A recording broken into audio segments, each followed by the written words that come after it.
My name's Randy Rubenstein, and welcome to the Mastermind Parenting Podcast. At Mastermind Parenting, we're on a mission to support strong-willed kids and the families that love them. Hi, everyone. How are you? How was your Mother's Day?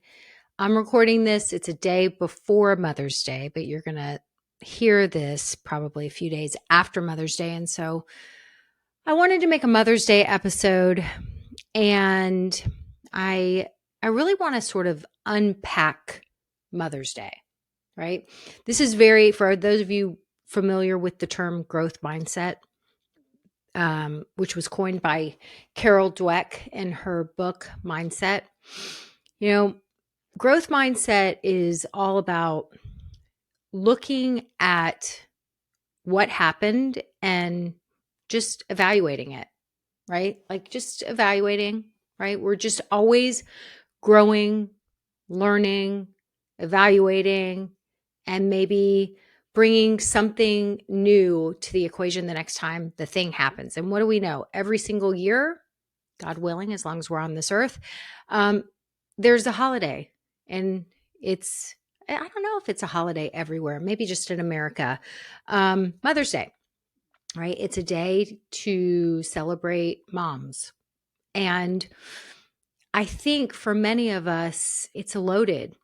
And maybe you spend your Mother's Day thinking about your mom or celebrating your mother-in-law. But I think that it is a day, I really want to look at what the day is about and why it's so loaded. So that maybe next year, like you're going to have a whole year to prepare for the next Mother's Day. And just by thinking about it differently, you might bring something different into being a mom over the next year, right? So that a year from now, you're going to say, wow, over the last year, I listened to this podcast episode right after Mother's Day. And my Mother's Day, I had spent doing X, Y, and Z. But when I really thought about it, I thought, how do I want to improve next year's Mother's Day? And so I really thought about this all year long. It really sort of was like an anchor that helped me to remember the mom that I really want to believe I am. Like I'm showing up as the mom that deserves to be celebrated, right? And to celebrate herself, right? To celebrate herself on this one day of the year where it really is about just taking some time to reflect on a job well done. And I think that most of us don't do that because secretly we might believe it's not a job well done, right? That damn human negativity bias, which has us focusing on the mistakes we've made, the regrets we have, and we don't want to look at it. Maybe we're even just like pulling the covers over our heads and because we don't want to look at it. I read a book recently called Mother Hunger, which I thought was a pretty powerful book. And I think that many adult women, I don't know, I shouldn't say many. I can speak for myself here. I very much resonated with this book. And there was lots of different stories and lots of different scenarios of how mother hunger shows up. But this motherhood thing, it's loaded for many of us, right? And so when we're not wanting to think about or really look at the mom that we're showing up as each day, right? The kind of mom that when that one day to commemorate this job, this really important job of being a mom. It's almost like society is like, yeah, oh, you're just a mom. Oh, you're a stay-at-home mom. Oh, do you work? Oh, you stay home, right? It's like society tells us this job of raising the humans, of shaping the humans, it's just a mom. So we'll give you this one day a year to give you some pats on the back, maybe. Or maybe you'll just spend that one day a year going to the older generation and spending your day giving them pats on the back, right? But I think that this, look, I've devoted the last 26 years of my life. I don't know that I'm ready to process it yet, as my, youngest child has now completed the school portion of his senior year. Like, he's launching, and so there's a lot that I'm processing over the last 26 years, and how much I've devoted to being a mom, and how it has been my number one priority. But I think that I'm not this rare person. I think for many of us, most of us, we want to get this right.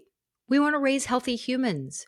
We want kids that when they grow up, we don't want them on a therapist's couch.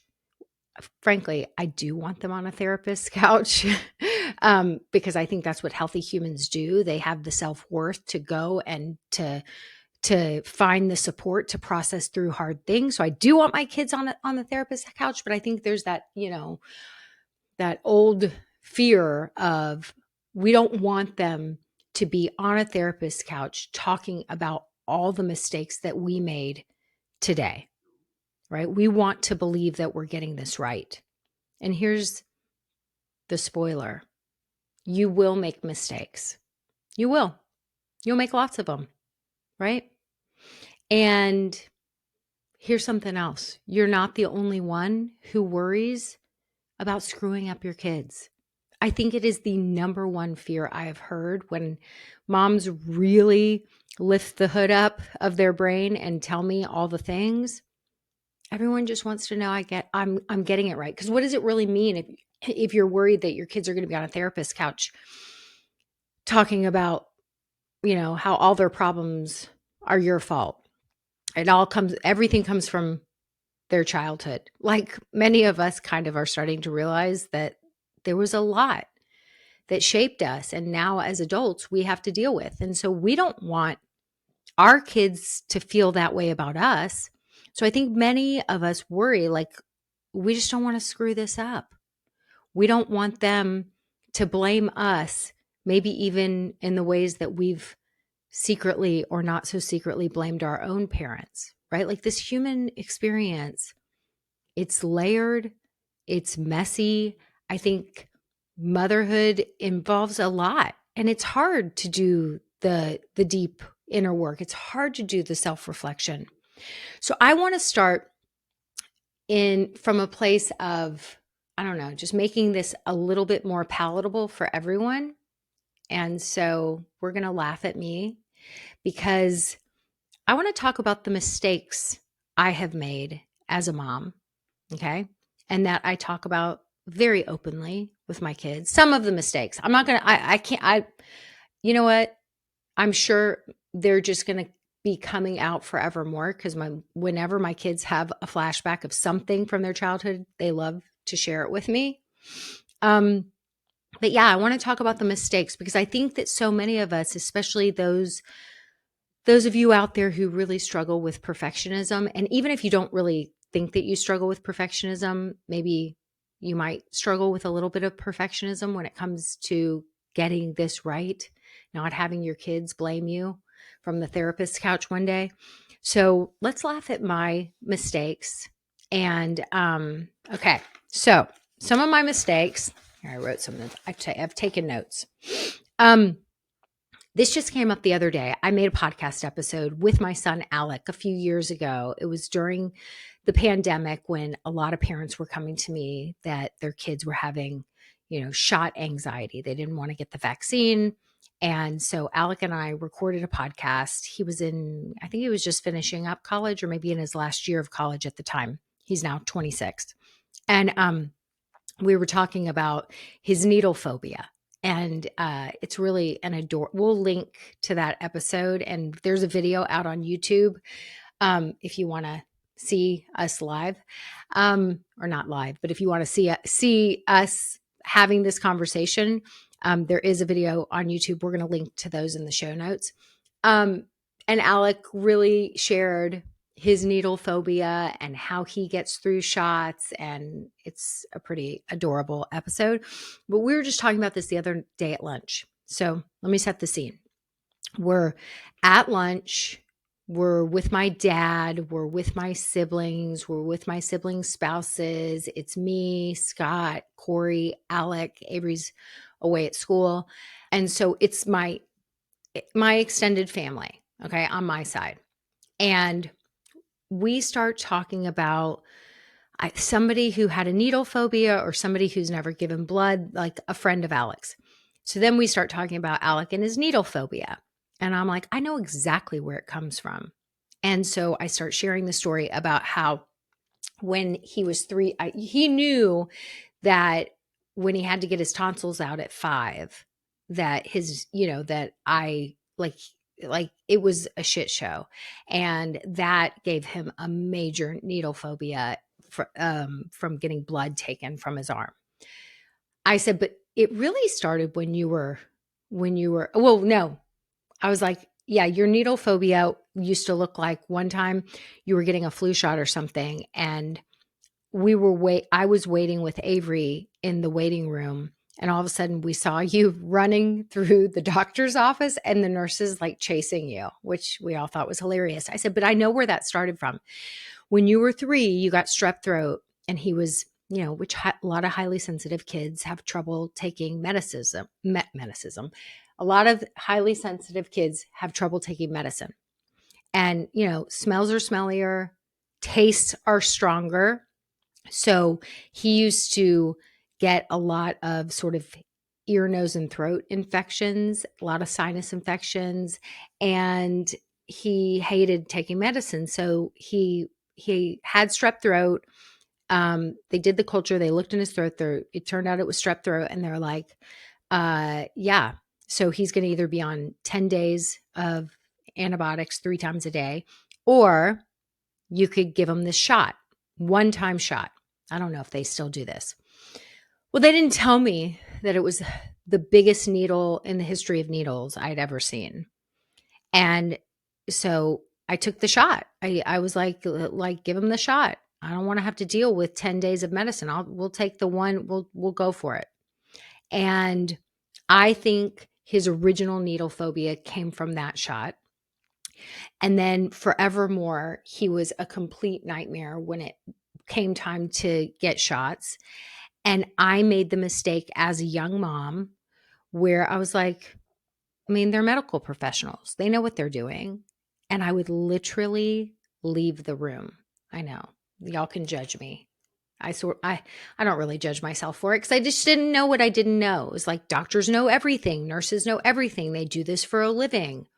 I didn't yet realize that I was becoming the expert on my own child and that I was very attuned with him.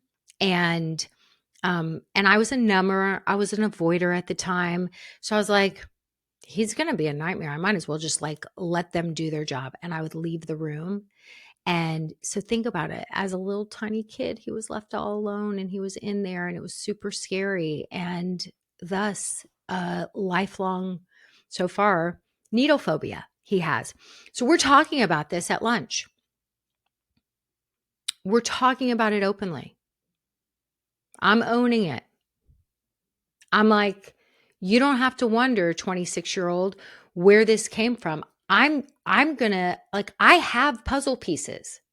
Like, I was there. I know what happened, And we're talking about this, and it's not a super serious thing. And Alex like, oh wow, I've never heard that. I never heard the strep throat story before. And I was like, yeah, I think I'd forgotten about it. But and I think I'd also forgotten about the fact that, like, I didn't want to remember that, y'all. I didn't want to remember that I went into survival. I went into flight. My kid has to get shots, whatever it was. And I was like, oh, the medical professionals can deal with it. Like that's shameful stuff. I didn't want to look at it. But it's so interesting. One of the Brene Brown quotes that I've loved is, shame only survives where there's secrecy, right? So once we start facing some of these mistakes, it's like, I like to say, like, secrets make us sick, right? Secrets make us sick. And so what happens when we're like, yeah, it's not a secret. Like, I'm a human. I was a young mom. I didn't know what I didn't know. Your needle phobia, it doesn't just come from nowhere, right? Like, I'm pretty clear it probably came from these experiences. Now, in that moment, it's like the fear. Like, I made a huge mistake. My kid has a lifelong phobia about this. He's dealing with it. He does get blood. He does get shots. Every time, it involves a lot of anxiety for him. So, the whole like, are they going to blame us for all their issues? Are they going to think that I did all this damage? It's pretty clear here who is responsible. And guess what? He's not blaming me. It's like that happened. There doesn't even have to be judgment. So there was a pretty big mistake. And when we become families where there's no secrets, I don't have to put my head under the covers. Guess what? I've devoted the last 26 years of my life. My number one priority has been raising healthy humans. And I've screwed a lot of things up. And I've raised 3 healthy humans. And I feel proud of myself, right? Every Mother's Day that I can remember, or at least in the last 10-ish years, I feel proud of myself. I feel proud of myself, not because I'm getting it all right, not because I'm not making mistakes, just because I'm committed. Just because I'm committed. And when I make a mistake, guess what? I've learned how to not keep secrets about it. Like, once I realize, oh, damn, wish I would have done that differently. It does take a lot. I mean, I know it takes a lot of courage. It takes a lot of bravery, but it's unbelievable how the more you do it, the more you just do it. And you're like, what's the point? Like, none of us are going to get anyone who's pretending to get everything right, that they've never made mistakes. To me, they're just liar people. They're lying to themselves. They're lying to other people. It's cowardly.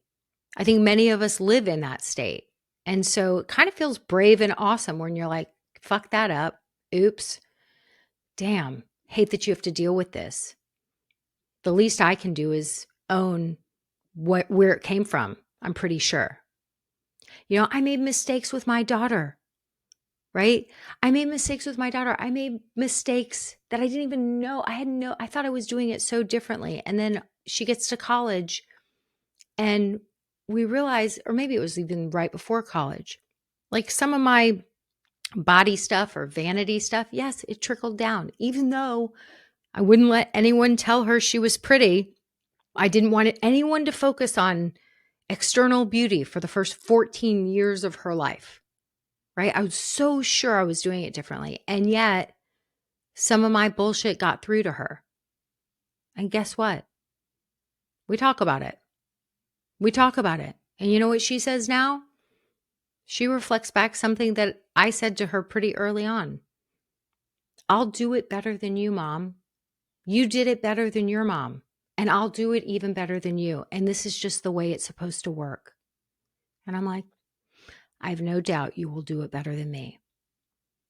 She not that long ago, she said something to me about worrying that sometimes she would worry that, and it wasn't, maybe it was a few years ago. She would worry that, she said something like, well, I'm not that, Mom, I'm not that smart. I always stop telling me that I'm smart.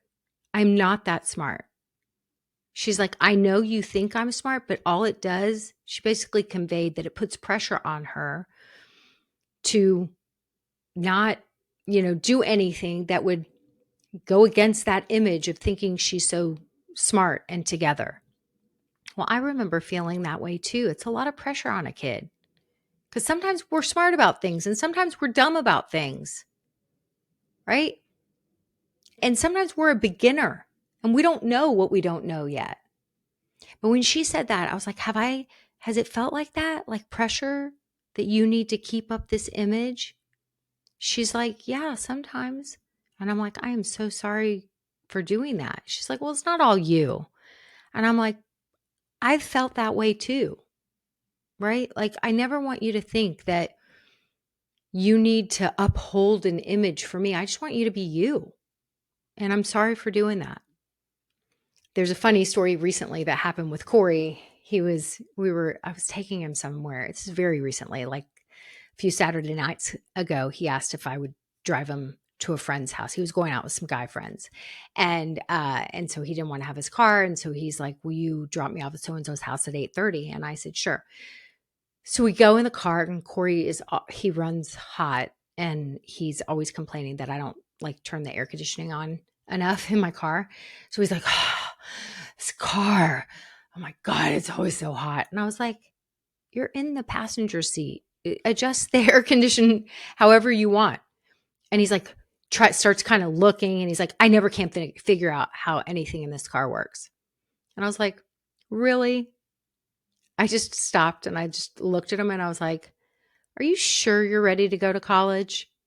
And we kind of started laughing. And he's like, yeah, Mia always says that to me. That's his girlfriend. He said, because he goes and I tell her, well, you're the oldest child and I'm the youngest child. He goes, yeah, she always can't believe I can't do basic things. She's always like telling me how to do all these basic things. And so he goes, so I told her, well, you're the oldest kid. You know how to do more things. Alec knows how to do lots of things and always has. And I said, yeah, but did you also tell her that you're not just the baby of the family? You're like the baby by 8 years and almost 5 years. You're like the super baby. And so he goes, I prefer boss baby. And we were just laughing about it. And so now he like texted me something like a couple days later. And I said, yeah, whatever, super baby. And he's like, stop, right? Like, stop right now. But Corey's a super, guess what? He is going to learn all the things and he is learning all the things. I mean, he just packed himself. He just went away with his school class. They end the senior year by doing this month-long trip away. And so he left for a month and he was packing for a month. And so I said to him, hey, since y'all are going to be going to many different locations, you should probably pack the way we always packed you for camp, where you like take those compression bags and you have like one for socks and underwear. So they're like your drawers, because you're not going to really be able to unpack and your suitcase is going to become a mess. He like looked at me like, no shit, Sherlock. He's like, yeah, I went to Target and already bought them, but my bags, I don't know. It's just stressing me out. So he just like, and then he showed me his notes. I keep notes on my notes section all the time. And so he shows me his notes on his notes section. He's like, look at my checklist. And I was like, I didn't know you could do a checklist on your notes section. He shows me his notes section. And so he's taken my systems, he's using them, and he's even improved upon them. So the super baby that I'm like, is he going to be able to go away to college? Guess what? He has taken a lot of it in. But I've made plenty of mistakes in terms of with all my kids. And then they go off to college and then they do what was modeled and they figure it out, right? But I've made plenty of mistakes, right? They could have done it, really more than anything. I should have just had them doing more things when they were growing up, because then maybe I wouldn't have felt like the weight of the world was on my shoulders, right? And then they could have, they would have been learning more skills and I would have had more support and we would have been even more of a team. So there's some mistakes. I totally have made mistakes when it comes to feeding my people, right? Always like feeding them, but not really including them in the process. And I mean, Avery's a senior in college and now she's feeding herself and she's like, like really wanting to feed herself the way that she was fed growing up. But it's taken until she was a senior in college. Could she have learned those skills at a much younger age if I would have included her rather than not wanting to deal with them? And like that was their time of day that they could watch a show. So I could uninterrupted get dinner on the table. Yeah, like I didn't feel like it. I was tired. I didn't want to. It was a mistake I made. I probably would make the same mistake again. I'd been with them, all day long, and I was done by dinner. I didn't want to include people. But was it a mistake? Probably, right? Probably. So what I think what I really want to convey to all of you is we're gonna make mistakes. The goal is not to have a mistake-free motherhood journey, right? It's not. To me, the goal is not perfection. I know this is like said too much and it's a little cheesy. It's not perfection, it's connection. Because when you've committed to the connection piece, really like being a family that can talk about all the things, finding your brave to clean up your side of the street, to own, yep, that was a terrible choice. Sounds like that sucked. Oh, sending you to that camp was an awful experience. Yeah, what was I thinking? Oops. Yeah, oops. Like when we have the connection, because we're willing to face ourselves and not pretend that we never make mistakes and to stop pretending that we're the all-knowing parent. Sometimes showing up with our kids and being like, I did that wrong. Back it up. I don't like how I just said that. Back it up. Right? When we're willing to be an imperfect human, you're going to be way more connected to each other. And then you're not worried about the judgment. Like I'm sitting around with my whole extended family. They don't have to think I'm the most perfect mom in the world. They don't need to think I'm mistake free. They don't. No, frankly, I love them being flies on the wall and me owning it all. They see the connection between me and my kids. That's why they all want to hang around. It's fun to be around people who are their authentic selves with each other. It feels good, right? It feels good. It feels good for everyone. So I'll just end with a little story. So we had this like sort of kumbaya friendship circle at Corey's school. Before the kids left for the trip, they call it like a send-off ceremony, and all the parents come, and your kid is finishing high school, and it's a small high school, and they go there. A lot of the kids go there for middle school and high school, and a lot of these kids also went to elementary school together or knew. So it's a pretty small community. And not all the kids, but some of the kids have known each other, like have gone to school together their whole lives. Some, a handful. So it's this send-off ceremony, and you go and they do this whole kumbaya circle. And man, when they start to play those songs, it got me. I feel joyful about him leaving. This does not feel bittersweet to me. I'm feeling nothing but joy sending him. He's ready. We're closing the circle. All good. And then I'm in the friendship circle, and the camp songs start with the like rabbi playing guitar. And I was like, like I became like a puddle on the ground. And so we have this whole beautiful little ceremony, very sweet. And then afterwards, this rabbi came up to me and Scott, and she just really she sort of went on and on, but she was like, I've seen how much you've put into being a mom. Like I've watched you over the years. And she was like, I just want you to know you raise really nice kids.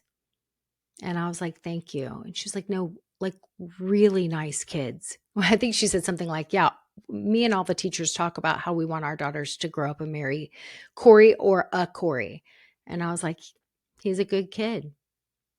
And, when I thought about it afterwards, I didn't need her to say that. I know I raised really nice kids. I feel super proud of the mom, the not mistake free mom, but just the mom that I've shown up as. Right? I feel very proud of the connection that I have with my kids. It's why I do what I do. Because I'm like, if I can heal from as much shit as I've healed from and have a completely different relationship with my kids than I have with my own parents. You can too, really. And I truly believe that.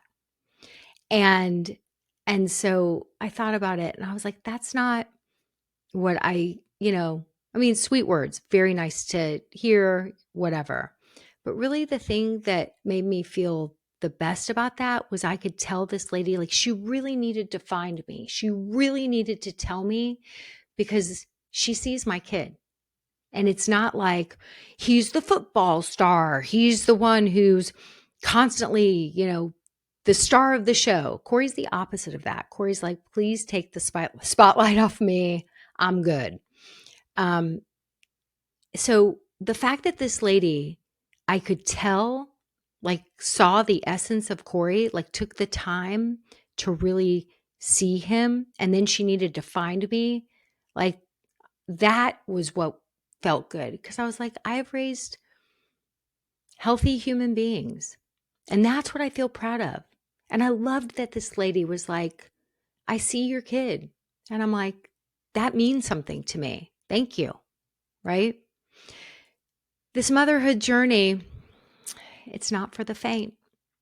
It's not. I mean, if I look at the last 26 years, I have to say, I think I've grown myself right along with them. I've reparented myself in more ways than one. And I know many of you are in the thick of things, and my being at the place where I am seems so far off. And I'm not going to tell you, oh, the days are long, but the years are short. It'll be here before you know it. I'm not going to tell you that, because when you're in the season that many of you guys are in, especially if you have a strong-willed kid and you're desperately trying to figure this out and you're desperately trying to figure them out, the days are not just long. A lot of times they feel endless. And please celebrate yourself. Please, I'm not going to even say keep going, because of course you're going to keep going. We're moms. That's what we do, right? Corey, I have this this lives in my closet for those of you watching the video. It's this cute little art project that Corey made. Here's another mistake I made. I didn't date everything. I have no idea what year. There's no date on this cute little art project. It's like a little bird. And I didn't date it. I would guess from his handwriting that he was probably around 8. And it says, Happy Mother's Day, Mom. Happy Mother's Day, Mom. You're like the mommy bird feeding me your child, Corey. You always care for me. I love you, Mommy. Right? You're like the mommy bird feeding me your child, Corey. You always care for me. That's it. That's what a kid thinks about their mom. You're my mom. You feed me. You care for me. I love you. Right? We think we have to do all these big grand gestures and things. You feed for me. You feed me. You care for me. Right? I just thought that says it all.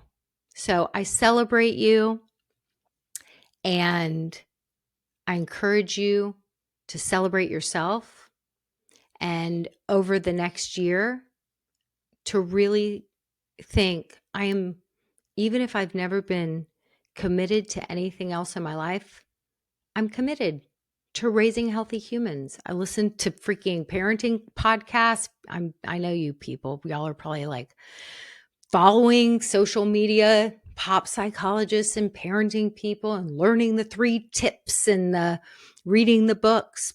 But really, you're just there day in and day out in the trenches, feeding the baby birds. I love y'all, and I celebrate you. Happy belated Mother's Day. Thanks for listening today, guys. I hope you picked up some tips, tools, maybe some baby steps for creating more balance and boundaries in your life. And I just wanted to let you know, if you want to continue moving the needle forward in creating this for yourself, having a happier household, I want you to go to my website and check out mastermindparenting.com. We have 3 beginning programs, and if you need some accountability and more support, then please look for the one that would be a good fit for you. And as always, we're on all the social channels under Mastermind Parenting. On Instagram, it's mastermind_parenting. And, periodically I do pop up on different Instagram lives, Facebook lives, where I give you teaching and coaching, and I love engaging with you live to help you help your strong-willed kids so that they can feel better, because when they feel better, they do better. And I love getting to know you guys. So thanks for listening. If you like this podcast, please don't forget to subscribe, rate, and review. Super, super appreciative.